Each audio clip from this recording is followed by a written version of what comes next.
ఓం నమః శివాయ. ఓం నమో నారాయణాయ. ఓం శ్రీ నరదృష్టి నివారణ కాల భైరవాయ నమో నమః. ఓం సూర్య అరిష్టేతు సంప్రాప్తే సూర్య పూజాంచ కారయేత్.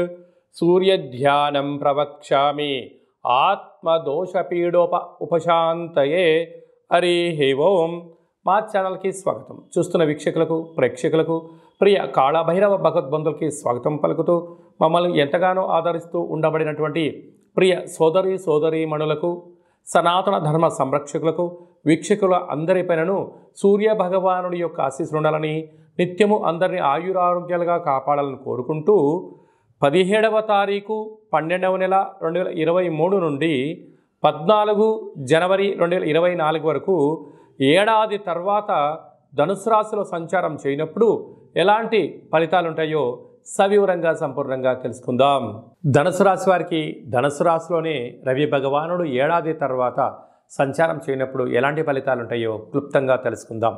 ధనుసు రాశిలో ఏ నక్షత్రాలు వస్తారుగా మూలా నక్షత్రంలోని 4 పాదాలు, పూర్వాషాఢ నక్షత్రంలోని 4 పాదాలు, ఉత్తరాషాఢ నక్షత్రంలోని 1 పాదం కలిపితే ధనుసు రాశి అవడం జరుగుతుంది. ధనుసు రాశి యొక్క అధిపతి దేవగురు బృహస్పతి.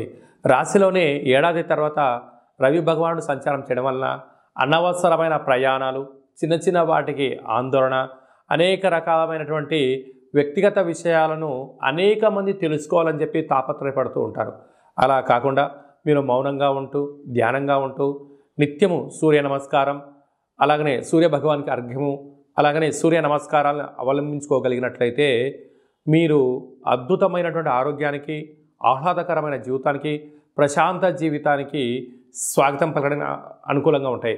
లేదు వాళ్ళు అంటున్నారు వీళ్ళు అంటున్నారు ఏదో అనుకుంటున్నారని చెప్పి మీ యొక్క వ్యక్తిగత విషయాల గురించి మీరు చెప్తేనే పక్క వాళ్ళకు తెలిసే పరిస్థితి ఉంటుంది.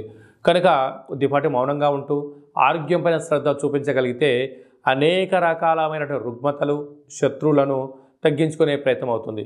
లేకపోతే మానసిక వేదన, శిరోభారము, కంటి సమస్యలు, దేహదారుఢ్యంలో ఇబ్బందులు, చర్మ సమస్యలు వచ్చే పరిస్థితి చాలా అధికంగా ఉంటుంది. కనుక మీ జన్మ నక్షత్రం రోజున పూర్ణిమ అమావాస్య తిథులు ఎందున ముఖ్యమైన పనులను వాయిదా వేసుకోవడం ఉత్తమోత్తమం. సాఫ్ట్వేర్ రంగంలో ఉండబడిన వారు, హార్డ్వేర్ రంగంలో ఉండబడిన వారు, జర్నలిస్టు, స్వయం వృత్తులు, ఉద్యోగ వ్యాపార కార్యక్రమం ఆచరింపజేసే వారందరూ ఎన్నో జాగ్రత్తలు అవసరమని చెప్పి జ్యోతిర్విజ్ఞానం సూచిస్తుంది. గృహంలో నివసించే అందరిపైనను సూర్య భగవానుడి యొక్క ఆశీస్సులు ఉండగలగాలి అన్నట్లయితే ప్రధానంగా సూర్యుడు ఆరోగ్యకారకుడు, ఆత్మకారకుడు, పితృకారకుడు. కనుక తల్లిదండ్రుల మాట పిల్లలు వినకపోవడం, పిల్లలు సక్రమంగా చదువుకోకపోవడం, వేళకు తిండి తినకపోవడం, నిద్ర పోకపోవడం, అనారోగ్య సమస్యలు తెచ్చుకోవడం, ఈ మధ్యకాలంలో ప్రధానంగా మొబైల్ని రాత్రిపూట టీవీలను అలాగనే కంప్యూటర్ల ముందర గంటల తరబడి కూర్చోవడం వల్ల అనేక మందికి తలనొప్పులు, కంటికి సంబంధించిన సమస్యలు, చర్మ వ్యాధులు, అనేక వ్యాధులు వస్తూ ఉంటాయి. ఇలాంటి కాల సమయంలో మనము స్వామివారి ఆశీస్సులు ఎలా పొందగలగాలి అన్నట్లయితే సూర్యుడు వచ్చేటువంటి కాల సమయానికి కాలకృత్యాలు తీర్చేసుకొని స్నానం చేసుకొని ఒక రాగి చెంబులో ఒక పిడికెడు గోధుమలను వేసుకొని సూర్యభగవానుడు రాగానే ఓం హ్రాం హ్రీం హ్రౌం సహ సూర్యాయ నమః అనేటువంటి మంత్రాన్ని ఒక 6 సార్లు, కుదిరితే 27 సార్లు, కుదిరితే 108 సార్లు మంత్రాన్ని ఉచ్చరింపచేసినట్లయితే సంపూర్ణంగా సూర్యుడి యొక్క ఆశీస్సులు కలిగి వీరికి కంటి సమస్యలు, దేహ సమస్యలు, ఆత్మ సమస్యలు, పితృదోష నివారణ కలుగుతుందని చెప్పి గమనించాలి. అలాగా చాలామంది యంత్రాలతో, ఆయుధాలతో పంచడం కానీ పరుసుల ప్రభావంతో ఉండబడిన వారు స్వామివారి ఆశీస్సులు ఇంకనూ అదనంగా కావాలి అన్నట్లయితే ప్రతి ఆదివారం పూట ఉదయం 6 గంటల నుంచి 7 గంటల వరకు రవి హోర జరుగుతుంటుంది. అలాంటి కాల సమయంలో మౌనంగా ఉండడం, ఎరుపు వస్త్రాలు ధరింపచేయడము, ఒక ఎరుపు క్లాతులో 1 కేజీంబాబు గోధుమలను మూటకట్టి వాటిపైన ఒక ఎర్రటిని ఒత్తిని దీపాన్ని వెలిగించి మీకు దిష్టి తీసుకొని ప్రవహించే నీటిలో ఈ ధాన్యాన్ని క్లాతును దానం చేయడం వల్ల జల జీవరాశులు తిని మీ పైన ఉండబడినటువంటి శత్రు ప్రభావాలు తొలగిపోతాయని చెప్పి గమనించాలి.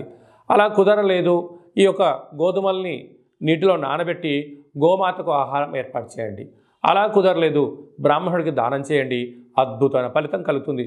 ఇదల్లా కాదండి మా వల్ల అయ్యేటువంటి పరిస్థితి లేదు, ఈ పని యొక్క ఒత్తిడిలో నేను ఆరోగ్యాన్ని సక్రమంగా కాపాడుకోలేకపోతున్నాను, మానసిక వేదంతో ఉన్నాను, నిద్రలేని రాత్రులు గడుపుతున్నాను అనేటువంటి పరిస్థితులు కలిగినటువంటి వారందరికీ కూడా ఒక అద్భుతమైనటువంటి రెమెడీ ఏమిటయ్యా అనగా, ప్రతిరోజు స్నానం చేసేటప్పుడు ఒక చిటికెట్ని గోధుమలను అందులో వేసి ఆ నీటితో స్నానం చేయడము ఆరోగ్య యోగము. అలాగనే ఈ యొక్క నవగ్రహ రవి వృక్షకల్ప దేవత అంటారు. అంటే ఎక్కడైతే వృక్షం ఉంటుందో అక్కడ సస్యశ్యామలంగా ఉంటుందని మనకు తెలుసు.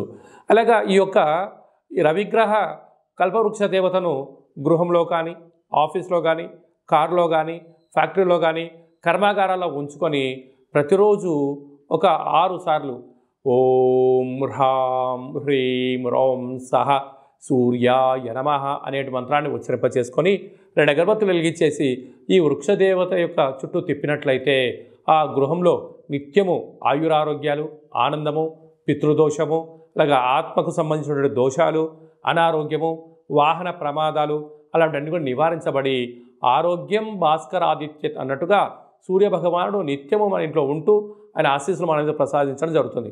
కనుక ఆసక్తి గలవారు ఈ యొక్క కింది నెంబరు సంప్రదించి ఆ నవగ్రహ రవి వృక్షకల్ప దేవతను సొంతం చేసుకోగలరు. అలాగనే మీ వ్యక్తిగత జాతకం తెలుసుకోవాలనుకుంటున్నారా?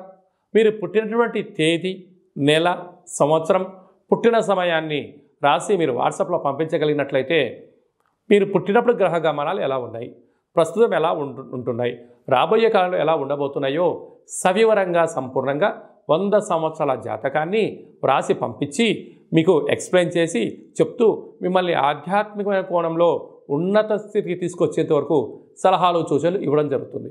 చాలామందికి పుట్టినటువంటి కాల సమయంలో డేటా బర్త్లు లేనటువంటి ఏకైక కారణం చేత మీ పేరు యొక్క మొదటి అక్షరాన్ని అనుసరిస్తూ మీ యొక్క ముఖ కవళికలను, హస్తరేఖలను చూసి గవ్వల ద్వారా కాళభైరవ ఉపాసన చేత భూత భవిష్యత్ వర్తమానాన్ని తెలియజేయడం జరుగుతుంది.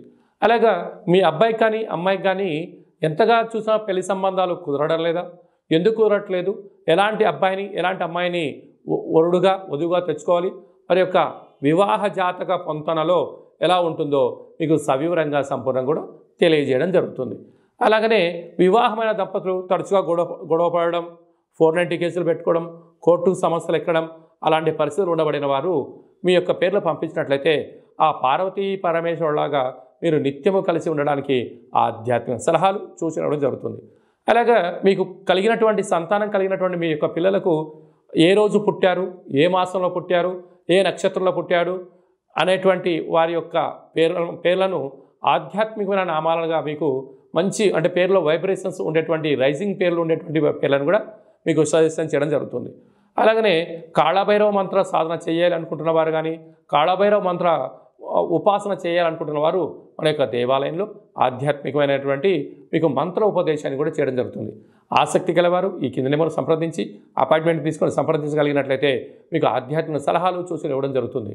కనుక ఏడాది తర్వాత ధనుసు రాశిలో రవి భగవానుడు సంచారం చేయనప్పుడు అందరికీ నిండు నూరేళ్ల ఆయురారోగ్యాలను, మనశ్శాంతిని, ఆరోగ్యాన్ని ప్రసాదించాలని కోరుకుంటూ ఆశీర్వచనం. ఓం శతమానం భవతి శతాయ పురుష సతేంద్రియ ఆయుష్యేవేంద్రియే ప్రతిష్టతి ధనం ధాన్యం బహుపుత్రలాభం శత సంవత్సరం దీర్ఘమాయు నిత్యం సూర్యనారాయణ దేవత అనుగ్రహ ఆయురారోగ్య ఐశ్వర్య ప్రసాద సిద్ధిరస్తు. ఈ వీడియో మీకు నచ్చినట్టయితే లైక్ చేయండి, షేర్ చేయండి, మా ఛానల్ని సబ్స్క్రైబ్ చేసుకోండి. మేము చేస్తున్న ఆధ్యాత్మిక వీడియోలు అందరికన్నా ముందుగా మీరు చూడాలి అన్నట్టయితే గంట సింబల్ ప్రెస్ చేయండి, ఆలన బటన్ కూడా తెలియచేయండి. ఈ భక్తి సమాచారాన్ని భగవద్బంధులకు, మిత్రులకు, స్నేహితులకు చేరవేసి సూర్య భగవానుడి యొక్క ఆశీస్సులు పొందండి.